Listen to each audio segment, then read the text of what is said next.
Before we start, just to mention two quick things. One is that I mentioned this once on Friday night. I think I mentioned this once on the misconception share. I never heard of this before, but people saw it. So if you saw it, I have to mention it. That they saw that when some women by Birchas Kohanim, they turned away to face away from the Kohanim. It's not allowed. You're not supposed to do that. It's clear from the Gemara. The Gemara makes a drasha, panim al panim, that you're supposed to face the Kohanim face to face. You're not supposed to turn away.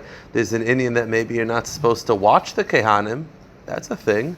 But there are easy ways without turning your head. Just close your eyes or put your head down. You should be facing the Kohanim ideally. Okay. A second thing.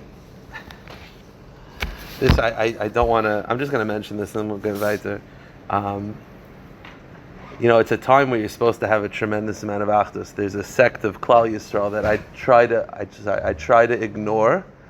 I question whether they're Jewish. Mustama, they're not Jewish if you look into their yichus well enough. There's Neturei Karta, which I don't want to give them a voice. And they're always with the Palestinians and all these achin. So someone asked me, what's the halachic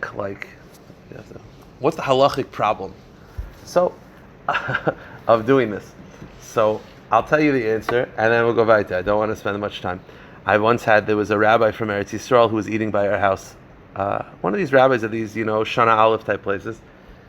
And he was apparently he wasn't that Neturei Karta, but he was apparently, a sympathizer a little bit more. I didn't know. I didn't care. So someone asked me, what's the halachic problem at the table? So I said, it's ein lechelek lo'olam haba, and you can't sit shiva for such people. And he was very upset. So I'll read you a line. It's a Mefurisha, it's a Rambam, and it's in a Mukhi Yosef. And that's it. And then we'll go weiter, because these people shouldn't be given any platform, even in Halachos here. One of the lines, it's HaPorish Medarki at Tzibur. Someone who separates from the Tzibur is Ein Lechelek Lo'olam Haba. And the Rambam paskins in Perek Aleph of Hilchos Alvel that you don't sit shiva for such people. What's the definition of a Porish Medarki at Tzibur? So there are some opinions that say it's someone who doesn't live in a religious lifestyle, but for that you have Tinik Shenishba Zaheter. I'll read you the Lashon of Mukhi Yosef. Porish Medarki at Tzibur, she'in roitzim litzdaer betzarim shel Tzibur. Someone who does not feel the pain of Klal Yisrael and avoids the pain of Klal Yisrael is a Porish Medarki at Tzibur. You don't sit shiva for such people, and ein lechelek lo'olam haba. So someone who's able to see what's been going on in Eretz Yisrael and to not join our side, that's it. It's a Porish Medarki at Tzibur. You don't sit shiva for such people. Adkan, they're not listening to me anyway, but for anybody that knows, and don't listen to them and don't give them any credence. You look into the yichus, I misspell if they're Jewish.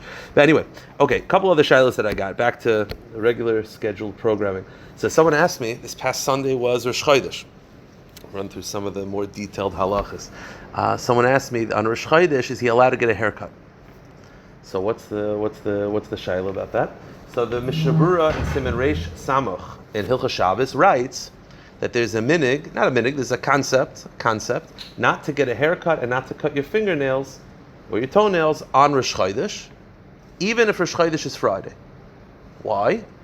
One of the tzavas Rav Yehuda Chassid. So I think we've spoken about this in the past. I'll give a 2-minute quick synopsis. Rav Yehuda Chassid was one of the Rishonim. He wrote a last will and testament.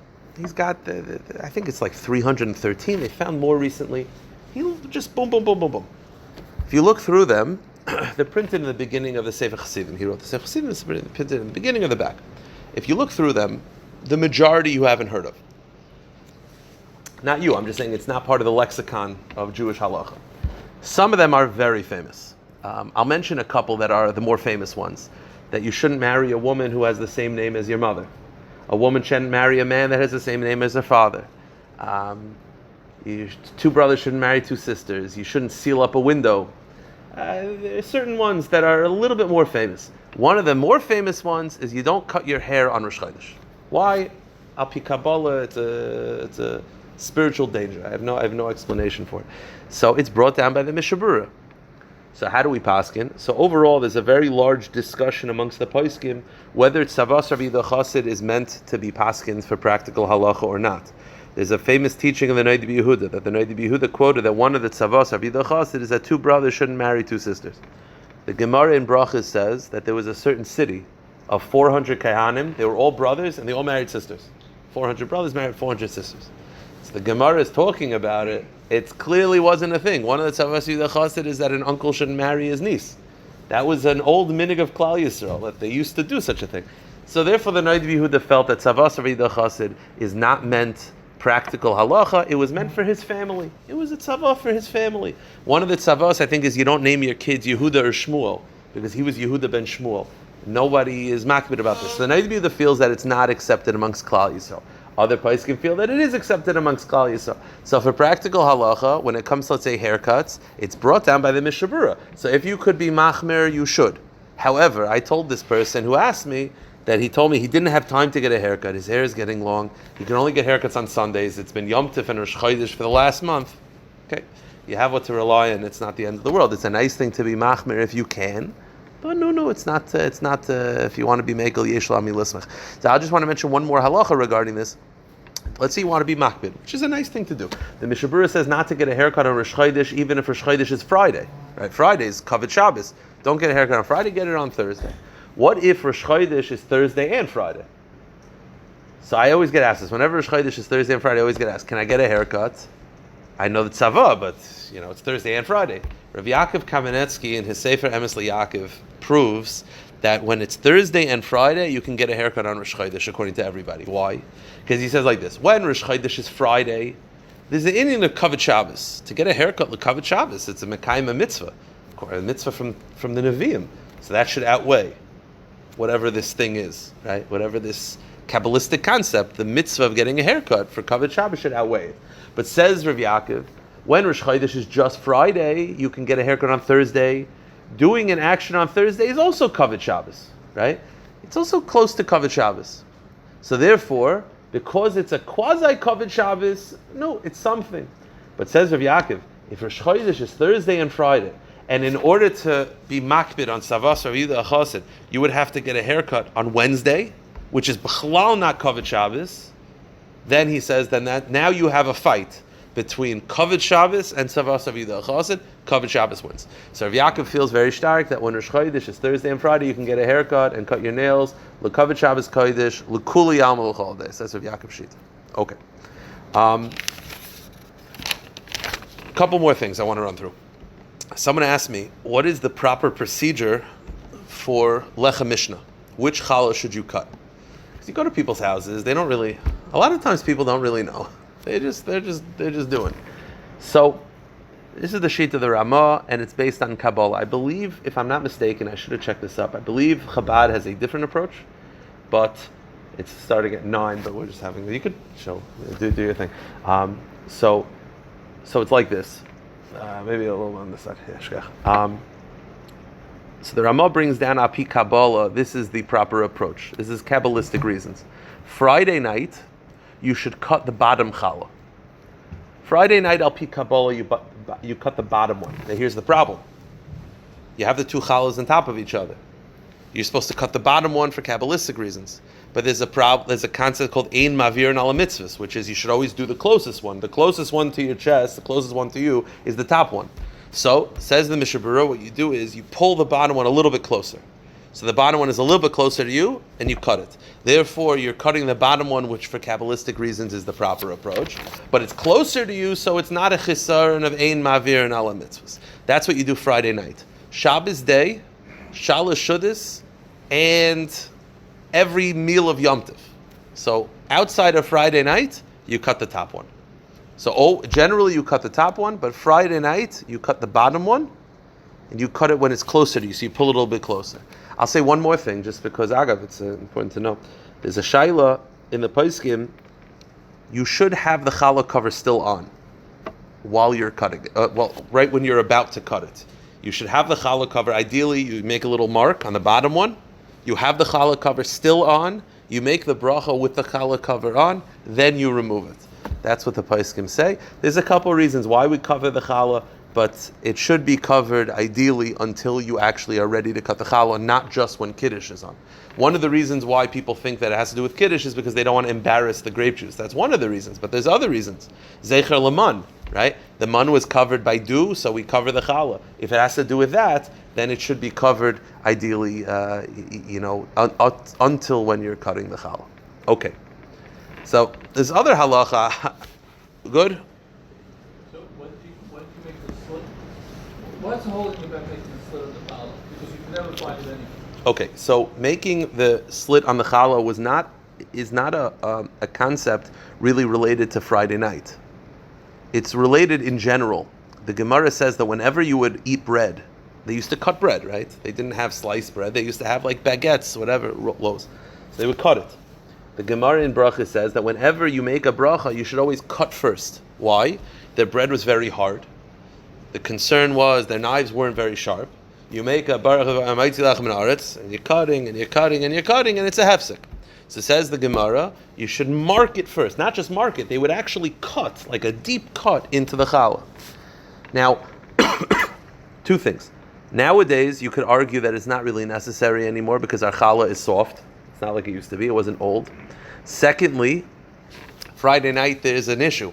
The issue is you need a shalim. During the week, so you cut it, so it's not a shalim, but it's supposed to be lechem mishnah. It's supposed to be shalim. It's supposed to be complete. So that's why Friday night, what the minig evolved into, is you just make a little scratch. I will say this, though. I do think it's important to make the scratch, because I'm a believer of minig of Klal Yisrael. I don't like the concept of just like, I've been to people's houses for Shabbos. You don't have to do this. It's not necessary. Okay. I don't like that approach too much. If Klal Yisrael has been doing something for 1,000 years, let's just keep doing it. But I have been by people's houses for Shabbos, where they make a little mark, they make the bracha, and then they start looking for it. It's the opposite of the whole point. The whole point is to speed up. The whole point is to speed up the process. You know what? I'll mention two more things now that I'm talking about challah Friday night. The Paiskim say, I saw Rav Shechter said this way, but I think it's a davar pashut. When you cut the challah, the first piece should go to you. Meaning, you should cut a piece and eat it. Then cut the rest of the loaf. I've been by people's houses where they cut for 3 minutes. They're cutting away. Then they take a piece of themselves. Why not take a piece for yourself right away? You made a bracha. If you could minimize the hefsek, I definitely think you should. I don't see what the reason is. I'm not aware of an Indian of cutting the entire loaf and then take your own piece. I think you should cut a piece for yourself and make and eat the bread. One other halacha that I've encountered, and it's become a big problem, and it's a bigger problem for Sephardim. I can't go into the details of exactly the difference between Sephardim and Ashkenazim. I can tell you, it's a problem for Ashkenazim, it's a bigger problem for Sephardim. So, people misunderstand that there's a difference between savory and sweet. A savory challah, has everything spice on top, garlic on top. Okay, it's bread. And it's become a common thing that you can get in everything challah. Beautiful. But what's become evolved into is you'll have sweet challah on top, a shilah of whether it's hamaitzi. But I had recently, I hope they're not listening, I can't imagine they are. I don't know if they are, then I wasn't talking about them. I went to someone's house for Shabbos, they start cutting the challah, and it's mamish, it's a kakash cake. It's mamish a cake. It's bli guzma. They made the dough, they filled it with chocolate, they filled it with cinnamon, they filled it with sugar, and they cut the challah, and I believe there's no difference between this and a cake. Believe me, there's no difference. So it's a little bit of a problem. So that's mezainis, that's not hamaitzi. Now it's a pasa babakisnin, which is, right, there's categories of mezainis that if you eat enough of it, you have to wash. So yes, cake is one of those categories, a sweet dough is one of those categories. But now you're putting everybody into a matzav. No one's being yoitz in the kind of mitzvah because nobody's eating that much cake, challah, whatever you want to call it. And it's a problem. So I didn't know what to do. So I didn't want to be rude. So I took a little bit of a bite, realized that there's no good. So I sat quiet for like 5 minutes until they finally brought the fourth loaf was a regular challah. So I had a piece of it. I don't know if it was a hefsek. I'm not sure what to do. But it's something to be careful. If you're going to make these type of challahs, have a regular challah to distribute, especially for Sephardim. Sephardim have a more strict barometer of what's considered bread as opposed, if I'm not mistaken, I don't want to speak out of turn, I know some Sephardim won't even eat egg challahs, etc. They won't eat egg challah because that's too sweet for them. I'm telling you right now, this makes egg challah look like way back in the back mirror. Yeah, be very careful. Sephardim are very strict, but even Ashkenazim, at some point it's no longer challah. At some point it's cake. You just to be careful. Just because savory is okay does not mean sweet. It's a difference. It becomes a cake at some point, and it's no longer bread. And if you're gonna, it's gonna be a problem. So I just want to be ma'orer that because I'm tired of going to people's houses and just sitting there politely. It's a problem. You can't serve that to people. It's not yotze the mitzvah. Okay. What I meant was like this. There's basically 3 reasons amongst the Rishonim and from the Yerushalmi why do we cover challah. The famous reason that everyone gives is because you don't want to embarrass the grape juice, because you're making kiddush on you don't embarrass the challah because you're making kiddush on grape juice and not challah. That's something, I understand, but that's one of the reasons. The other reason given, by the way, I'm not going till 9 o'clock. I'll stop soon so everyone can get ready for wine, all these things. I don't drink. So the other reason given is that it's a zecher laman. The man was covered in dew, so we want to cover the challah. There's actually a third reason from the Yerushalmi. The Yerushalmi says the reason is, and perhaps this is the minig of Klal Yisrael, if I'm not mistaken, outside of like a kiddush, when you go to people's houses, the minig of Klal Yisrael is that there's nothing on the table other than challah. People don't generally have the dips and the fish. Now you could say that's just stam, but there is a Yerushalmi. It's not as quoted by Poskim, but it is quoted. The Yerushalmi says the reason why you cover the challah is because if you want to show off a meal, you're like, like a magic trick, like look what we have, and it's like, it's like it shows like chavivas to the challah, like you uncover it, like like uncovering, like a dish. So that would be the reason that if you're going to bring something to the table, mistama would have to be covered, according to the Yerushalmi. So maybe to avoid that concern, fine. But the ikar 2 reasons is to not embarrass the challah and to be zecher laman. What's the difference between these 2 views? The difference is when should you uncover the challah. If it has to do with the kiddush and being embarrassed, the second you're done kiddush, you could uncover the challah. But if it has to do with zecher laman, then the shla writes, and it's brought down by Mashiv Haruach Umorid, you should have it covered until the challah is being cut. Meaning, so you have it covered, you put your hands under the cover, make the bracha, then you remove the cover and you can cut it. That's my point. According to that reason for zecher laman, it should be covered even past the kiddush. That's what Mashiv Haruach says. Okay, a couple halachos I just want to run through.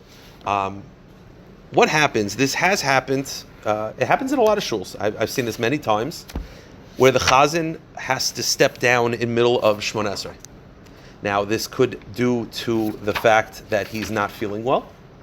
This could be, I've seen that sometimes the chazzan needed the bathroom. I don't know, he had to leave. But also Hatzalah members, right? The Hatzalah member is a chazzan, and he runs out. You had this, I've been heard many stories of what went on in Eretz Yisrael, that the chazzan got the call, gone. So, if someone needs to take over, when does someone take over for the person? If someone needs to take over, the chazzan needs to be replaced. How does that work for Shmoneh Esrei? So the Shulchan Aruch writes in Siman Kuf Chaf Vav Sif Beis. It's good to know because when these things happen, most of Hilchos Tefillah, when these things happen, you don't have time to check it up. You got to know. So the Shulchan Aruch writes in Sif Beis, Shlich Tzibur Sheta'a. Now the Shulchan Aruch was not talking about a scenario where the chazan wasn't feeling well. He was talking about a case where the chazan messed up to the point where he can't recover. Like he messed up to the point where he just turns and he's like, I'm out. So the chazan stepped down because he messed up in such a way that he can't be replaced. He can't do it, so he needs to be replaced. The Shulchan Aruch writes, replace him. You do not restart Chazaras Hashatz. You start from the beginning of the bracha that he messed up on. However, if he messed up in the first 3 or the last 3, says the Shulchan Aruch, the first 3 are always 1 unit, the last 3 are always 1 unit, you restart. The Mishnah Berurah brings down in Bir Halacha that if the chazan stopped because he's ill, there are poskim that hold that if the person who replaced him was listening the whole time, then you restart from that bracha, even in the first 3 and even in the last 3. So I would advise in a scenario where you're replacing a chazan, in most circumstances, just restart the bracha that he messed up on. Do not go back to the beginning of Shmoneh Esrei. Do not go back. Just restart the bracha that he messed up on. Okay, couple more shilas, and then we'll stop it because there's going to be people here learning. But a couple more shilas. What if a chazan? This happened recently. The chazan. Okay, let's talk about this practical case. We started saying Mashiv Haruach Umorid Hageshem on Simchas Torah, on Shmini Atzeres, and what happens if you forgot to say Mashiv Haruach Umorid Hageshem, or you don't remember whether you said Mashiv Haruach Hageshem? So the famous halacha is that this is a scenario where it's better to be Nusach Sfard. If you're Nusach Ashkenaz, they don't say Morid Atol. They just say nothing. So if they don't say Mashiv Haruach Umorid Hageshem, they say nothing. If you don't say Mashiv Haruach Hageshem, you're not Yoitza. So if you remember before Ata Kaddish, you say Mashiv Haruach Hageshem in its place. If you start Ata Kaddish, you got to repeat. You're not Yotza. If you daven like that, you're not Yotza Shmona Esrei. Now, if you're Nusach Sfard, we say Morid Atol. So if you don't say Mashiv Haruach Hageshem, at least I said Morid Atol. Yotza Zayin. It's still Yotza, so it's not a big deal. But let's say you're Nusach Ashkenaz, or you're personally a Nusach Ashkenaz person. So you forgot to say Mashiv Haruach Hageshem, or you're not sure whether you said Mashiv Haruach Hageshem, you're not Yotza davening. So what happened recently is someone was chazzan, he realized he messed up, the silent Shemona Esrei, and now you're stuck, because they don't want the whole tzibur to wait for you, so he came over to me and he says, what do I do? So I said, very simple, the Shulchan Aruch in Siman Kuf Chavav Sif Daled writes beferish, if the chazan messed up in a way that he's not Yotza, do not repeat your silent Shemona Esrei, let the out loud Shemona Esrei have in mind that it should fulfill your obligation. It's not ideal, obviously. Listen, even a step further, I had this once over here at Hashivenu, but it's mamish b'diavad.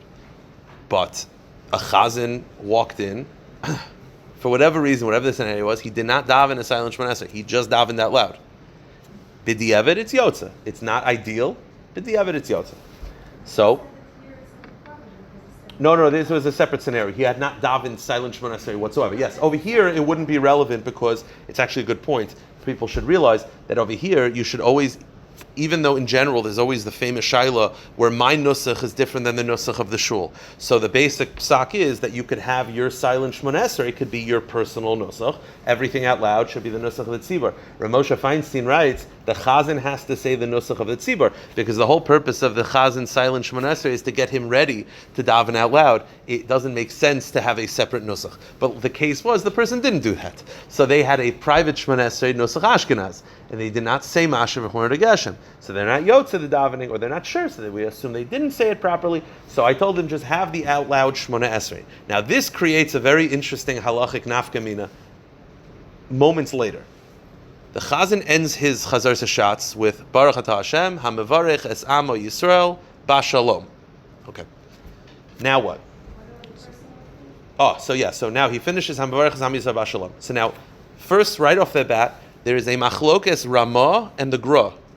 Svardim feel that he should say out loud, "You l'ratzei nimrefi v'agon livin Hashem tzuri v'goyali." The chazan ends, right? The chazan ends like that. The Ramah disagrees. He says, you do not say that. The chazan does not need to say that. He just ends, Hamarach Zam Bashalom, Kaddish, Tachanun, whatever it is. The Gra disagrees. So there's a shaila of whether the chazan should say the next line. What do we paskin? The minig of Klal Yisrael, says the Kitzur Shulchan Aruch, is to say, you l'ratzei nimrefi, quietly. So he says it quietly. Does he take 3 steps back? The answer is no. The chazan generally does not take 3 steps back. Why? Because he finishes his silent Shemona, he finishes Chazaras Hashatz, he says Yilur Ratzon quietly. They start saying Tachanun. They do Kriyas HaTorah. Eventually, Ashrei, Lam Natseich, Uvalatzian. He's finally done Uvalatzian. He says full Kaddish. What's the end of his full Kaddish? Oh, he says Shalom Bro. He takes 3 steps back. The 3 steps back of Kaddish is the 3 steps back of his Chazaras Hashatz.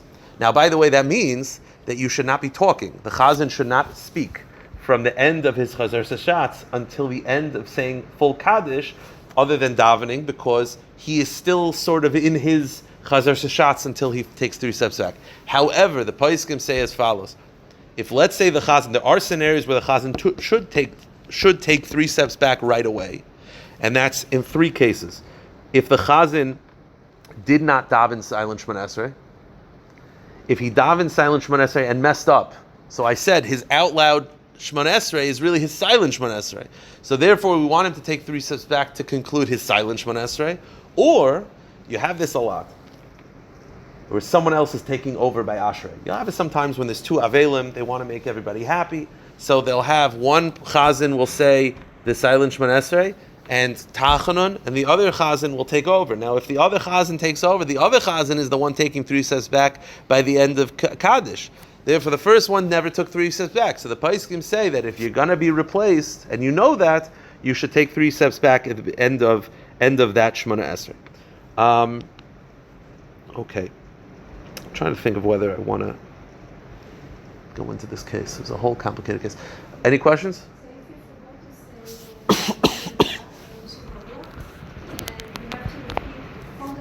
Correct. Yeah, from the beginning. Yeah. I'll mention the case. I don't expect anybody to be able to figure out the halacha from this case because it's complicated. I just want to tell you what happened and I'll walk you through it. I got a text yesterday. Used a milchik frying pan, stirred it with a meat spatula. What's the story with the food, the pan, and the spatula? Okay. So I said, first 2 questions you have to ask. What were you cooking in the pan? Eggs. Okay.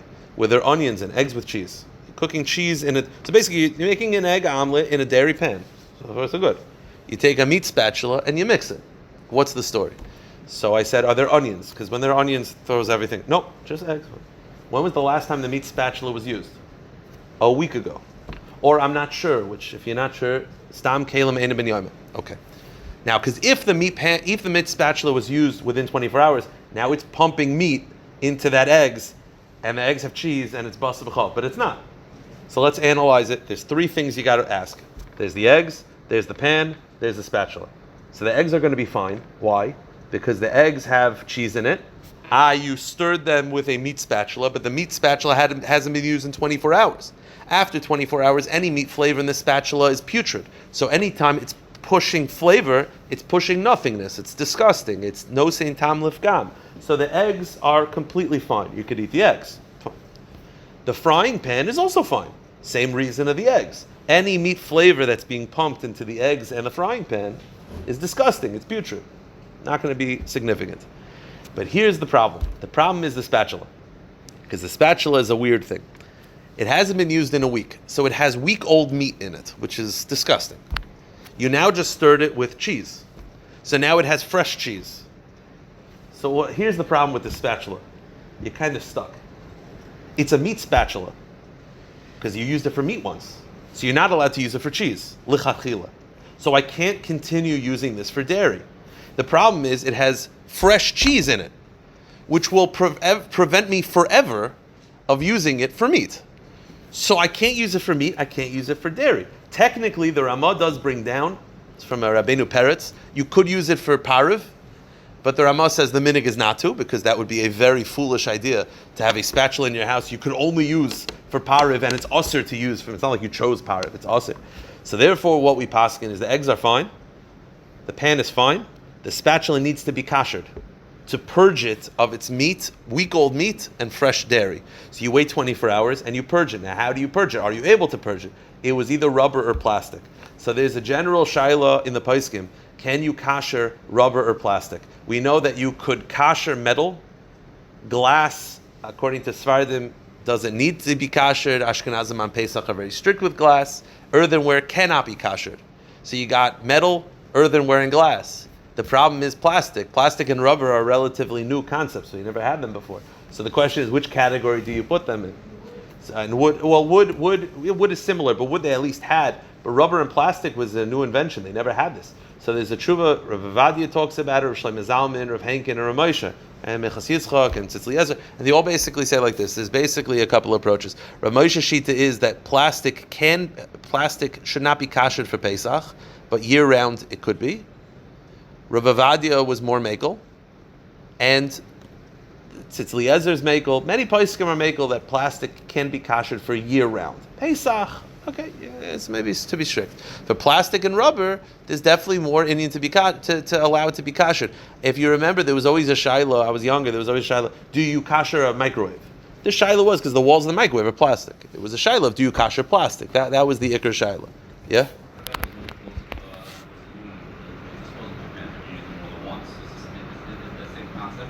No, those are definitely metal.